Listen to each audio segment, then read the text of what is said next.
ఒక ఆకు తింటుంది, ఒకటే ఆకు ఒక ఆకు తింటుంది. తినగానే 10 నిమిషాల్లో కఫం అంతా కరిగి వాంతి అయిపోతుంది అనమాట. వాంతి అయిపోయి ఆ ఆస్మా ఆయాసం అనేది తగ్గిపోతుంది. మనుషులకు కూడా బాగా కఫం పట్టేసి ఊపిరి రావట్లేదు అనుకోండి, అలాంటప్పుడు 1 ml రసం, 1 ml రసం, ఎక్కువ కాదు, ఒక ఆకు తీస్తే ఒక 1 ml వస్తుంది. 1 ml రసం తాగితే కాసేపు కఫం అంతా కలిపి వాంతి అయిపోయి ఆయాసం తగ్గిపోద్ది అనమాట. ఇది మంచిగా రోజు తాగానుకోండి, ఇక జీవితంలో వాంతులు తగ్గవు. కఫాన్ని అయితే బాగా కరిగించగలదు, కానీ దీన్ని కొంచెం జాగ్రత్తగా వాడుకోవడం మంచిది. కఫం తగ్గించడంలో అద్భుతమైన మొక్క ఇది.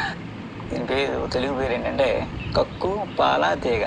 కక్కు అంటే వాంతి కదా, ఈ ఆకు తింటే వాంతి అయిపోద్ది అనమాట. అందుకని దీనికి ఇంకో పేరు ఉంది, మేక మేయని ఆకు. ఆ మేక మేయింది ఏమి ఉండదు, అన్ని తినేత అన్ని కొరుకుతుంది సరదాగా, కానీ ఇది కొరకదు. ఒక పొరపాటున కొరికింది అనుకోండి, తిన్నదంతా కక్కేద్ది అనమాట. అందుకని నాకు తెలుసు, అంత తెలియదు. అది ఎప్పుడు తింటదంటే ఇది వెళ్ళి బాగా కఫం పట్టేసి ముక్కులోంచి ఊపిరి ఆడినప్పుడు, కఫం ఫుల్గా పట్టేసినప్పుడు, అప్పుడు వెళ్ళి వెతుక్కుని ఆకు తింటుంది. ఒక ఆకు